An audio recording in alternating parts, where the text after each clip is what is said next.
నమస్తే, welcome to our channel. నేను సిరి. ఏపీలో జగన్ ప్రభుత్వం వచ్చి 5 సంవత్సరాలు అవుతుంది, కానీ ఇంతవరకు కూడా రాజధాని కట్టలేదు. అయితే రాజధాని పూర్తిగా అయ్యేంత వరకు హైదరాబాదే అంటే ఉమ్మడి రాజధానిగా ఉండాలని వైవి సుబ్బారెడ్డి అయితే వ్యాఖ్యానించారు. ఈ వ్యాఖ్యల వెనుక ఇంకేదైనా ఉద్దేశం ఉందా? ఈ అంశాన్ని చర్చించడానికి మనతో పాటు ఉన్నారు ప్రముఖ సీనియర్ పొలిటికల్ అనలిస్ట్ అంకమరావు గారు. నమస్కారం సార్. నమస్తే అండి. సార్, ఇప్పుడు చూసినట్టయితే వైవి సుబ్బారెడ్డి గారు కొన్ని వ్యాఖ్యలు చేశారు. అంటే ఇంతవరకు ఇంకా అవ్వలేదు రాజధాని, సో ఈ రాజధాని అయ్యేంత వరకు ఉమ్మడి రాజధానిగా హైదరాబాదే ఉంటుంది అని చెప్పేసి అంటున్నారు. అంటే దీని వెనకాల వేరే ఉద్దేశాలు ఏమన్నా అంటే ఉన్నాయా సార్? చాలా వ్యూహాలు ఉన్నాయి, చాలా వ్యూహాలు ఉన్నాయి. అందుట్లో ఎలాంటి సందేహం కూడా ఏం లేదు. వైవి సుబ్బారెడ్డి గారు అంటే రేపు ఇప్పుడు రాజ్యసభకి ఎన్నికవుతానని ఆయన నమ్మకం, వాళ్ళకి బలం కూడా ఉంది, ఎన్నికవచ్చు. ఆయన ఇప్పుడు దాకా మరి పరిపాలనా రాజధానిని విశాఖపట్నం నుంచి మళ్ళీ ఉదాహరించాడు కదా. న్యాయస్థానం ఎన్నిసార్లు ముట్టికాయలు వేసినా వాళ్ళకి అర్థం కాని పరిస్థితి అని చాలామంది భావిస్తూ ఉన్నారు. కానీ ప్రజల్లో విద్వేషాలు రగల్చడానికి, అలాగే ఇప్పుడు వరకు దూసుకున్నది చాలలేదు, ఇంకా విశాఖపట్నం ఇంకా కాత్యగుత్తి ఏదైనా మిగిలి ఉంటే అది కూడా స్వాధీనం చేసుకోవడానికి వాళ్ళు ఇస్తున్న ఎత్తుగాళ్ళు ఇవన్నీ వాళ్ళు ఒక రకమైనటువంటి భయభ్రాంతులకు గురి చేశారు. ఇప్పుడు కూడా అలానే గురి చేయాలని ప్రయత్నిస్తూ ఉన్నారు. ఇప్పుడు ఆయన ఒకదానికి సమాధానం చెప్పాలా. ఇప్పుడు న్యాయ విశ్వవిద్యాలయం కేంద్రం ప్రకటించింది, దాన్ని మరి న్యాయ రాజధానిగా కర్నూలు చేస్తా ఉన్నారు కదా వీళ్ళు. మరి ఇప్పుడు అది మంగళగిరిలో ఎందుకు దాన్ని నెలకొల్పుతున్నారు అంటే వాళ్ళకి చాలా స్పష్టంగా తెలుసు, అమరావతి నుంచి అంగుళం భూమి కూడా పక్కకు తీసుకెళ్ళడానికి కానీ ఒక్క సంస్థను కూడా పక్కకు తీసుకెళ్లే అవకాశం అయితే వాళ్ళకి లేదు. అమరావతి రాజధాని అనేది వాళ్ళకి స్పష్టంగా తెలుసు. ఎవరు వచ్చి ఏం చేసినా కూడా దాన్ని ఎలా చేయలేరు. కానీ మేము మళ్ళీ వస్తామని చెప్పిన భ్రమలు కల్పించడం కోసం జరుగుతున్న ప్రయత్నాలు ఇవన్నీ. నడదాకా అబ్బాయి మాట్లాడాడు, ఇప్పుడు బాబాయ్ మాట్లాడుతున్నాడు. తేడా ఏముంటుంది దాంట్లో? అంటే ఒకప్పుడు మన జగన్మోహన్ రెడ్డి గారు మెడల్ వంచైనా నేను ప్రత్యేక హోదా తీసుకొస్తా అన్నాడు, అమరావతికి కట్టుబడి ఉంటాను, నేను రాజధానిని కంప్లీట్ చేస్తాను అని చెప్పిన మనిషి ఈరోజు 5 ఏళ్ల కాలంలో ఇంతవరకు ఒక్క అడుగు కూడా ముందుకెళ్ళలేదు. అంటే రాజధాని విషయమనే కాదు, ఒక ఐటీ ఫామ్ ఏది కూడా, నిరుద్యోగుల సమస్యలే కావచ్చు, ఏదైనా కూడా. అండ్ ఇంకొకటి ఏంటంటే ఇక్కడ చూస్తున్నట్టయితే 3 రాజధానులు, ఎప్పుడైతే ఈ 3 రాజధానుల ప్రతిపాదన తెర మీదకి వచ్చిందో అప్పటి నుంచి ఇంకా చాలా సమస్యలు ప్రజలు ఎదుర్కోవాల్సిన పరిస్థితి వచ్చింది. ఇక్కడ మీద దీనికి ఒక తెరబడే అవకాశం ఉందంటారా? అంటే ప్రజలందరూ ఒక నిర్ణయానికి వచ్చారు, ఈ ప్రభుత్వాన్ని ఇంటికి సాగనంపాలని చెప్పని. ఇప్పుడు ఆయన మాట్లాడేదాన్ని కనుక మనం చూసుకుంటా ఉంటే అమరావతి రాజధాని అన్నాడు. చంద్రబాబు నాయుడు గారికి ఇక్కడ ఇల్లు లేదు, నాకు ఇల్లు ఉందని చెప్పాడు. నేను ప్రజలు వాళ్ళు కావాలని నా మీద అపోహలు సృష్టిస్తున్నారు, మీరు అవన్నీ నమ్మొద్దు, అమరావతి రాజధాని, అమరావతి ముద్దు అన్నాడు. ఈరోజు గుద్దులు గుద్దుతున్నాడు. జరుగుతున్నాయని చూస్తూనే ఉన్నారు. కాకపోతే ఏంటంటే చాలా ఓపికగా, చాలా అహింసా మార్గంలో అమరావతి రైతులు, మహిళా అమ్మతల్లులు, మళ్ళీ అక్కడ ఉన్నటువంటి నాయకులు కావచ్చు, వాళ్ళందరూ కూడా ఉద్యమాలు చేస్తున్నారు. 1500 రోజులు దాటిపోయింది ఈరోజు.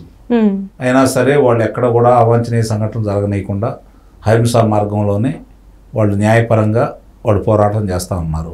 ఇప్పటి వరకు న్యాయస్థానం అండదండలుగా ఉన్నాయి. అది చంద్రబాబు నాయుడు గారు ఆ రోజు రైతులకి ప్రభుత్వానికి జరిగినటువంటి ఒప్పందం అనేది చాలా బలంగా దాన్ని అల్లటం బట్టి ఈరోజు కూడా న్యాయస్థానాలు అవే జరుగుతూ ఉన్నాయి. అయినా సరే ఏదో రకంగా ఎన్నికలు సమీపిస్తుండడం కాబట్టి ప్రజలను రెచ్చగొట్టి ప్రాంతీయ విద్వేషాలు సృష్టించే కార్యక్రమంలో వైవి సుబ్బారెడ్డి గారు ఇలాంటి మాటలు మాట్లాడుతున్నారు అనేది చాలా స్పష్టంగా మనం అర్థం చేసుకోవాలి.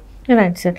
అయితే ఇప్పుడు హైదరాబాద్ని మళ్ళీ ఉమ్మడి రాజధానిగా ఉంచాలి అని చెప్పేసి వీళ్ళు మళ్ళీ చెప్తున్నారు సార్. అయితే ఎన్ని రోజులు ఇంకా ఇదే? ఇప్పుడు ఆల్రెడీ మనము అమరావతిని రాజధానిగా అనుకున్న తర్వాత కూడా ఒక పని కూడా ముందుకు సాగలేదు.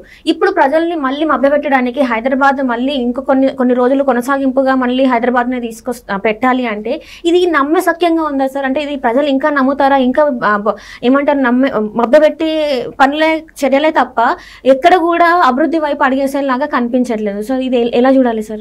ప్రజలు నమ్మట్లేదు అనేది వాళ్ళు నమ్మకుండానే మొన్న శాసనమండలి ఎన్నికల్లో సరైన బుద్ధి చెప్పారు. అయినా సరే వీళ్ళకి ఇంకా జ్ఞానోదయం కాల. వాళ్ళు 3 ప్రాంతాలని రాజధానిగా ప్రకటించిన తర్వాత ఆ ప్రాంతాల్లో జరిగిన శాసనమండలి ఎన్నికల్లో 3 చోట్ల కూడా వీళ్ళకి పరాభవం ఎదురైంది. తెలుగుదేశం పార్టీ పట్టం కట్టారు. అయినా సరే వీళ్ళకి జ్ఞానోదయం కాలేదనేది భావిస్తాను. ఇక్కడ 3 ప్రాంతాలు 3 రాజధానులు అని చెప్పి అతను చేసిన తర్వాత ఏ ప్రాంతానికి కూడా న్యాయం చేయలేదు. ముఖ్యంగా రాజధాని ప్రాంతం చేస్తాను, పరిపాలనా రాజధాని చేస్తా అన్నాడు. విశాఖపట్నంలో వాడు చేస్తున్నటువంటి విధ్వంసాలు చాలా స్పష్టంగా ప్రజలందరికీ అర్థమైపోయినాయి. ఎప్పుడు వీళ్ళ యొక్క విధ్వంసం నుంచి మనం తప్పించుకోవాలని చెప్పి వాళ్ళందరూ ఎదురు చూస్తూ ఉన్నారు.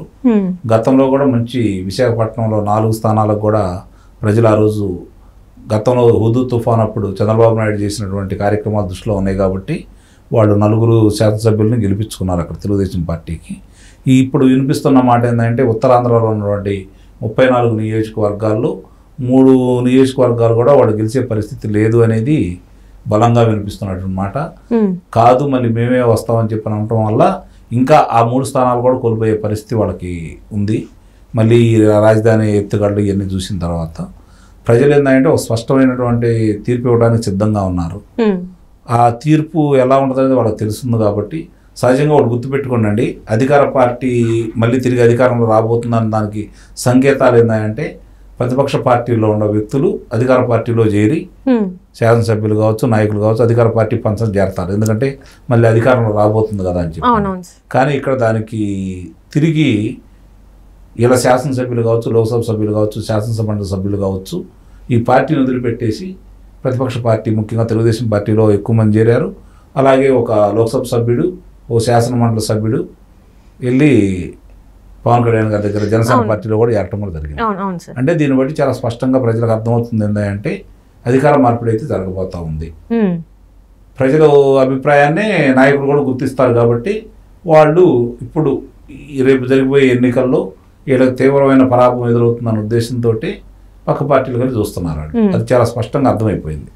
దాన్ని ఎలా తప్పించుకోవాలని చెప్పిన సింహం సింగిల్గా వస్తుంది, మేము సింగిల్గా వస్తున్నాము, మీరందరూ కలిసి మాలాగా రండి, మీకు 175 మంది శాసనసభ్యులు ఉన్నారా పోటీ చేయడానికి, అలాగే 25 మంది లోక్సభ సభ్యులు పోటీ చేయడానికి ఉన్నారా, ముందు అది చెప్పండి, మీరు ఒంటరిగా రండి అని చెప్పని రకరకాలుగా బేరాలు పలికారు వీళ్ళు.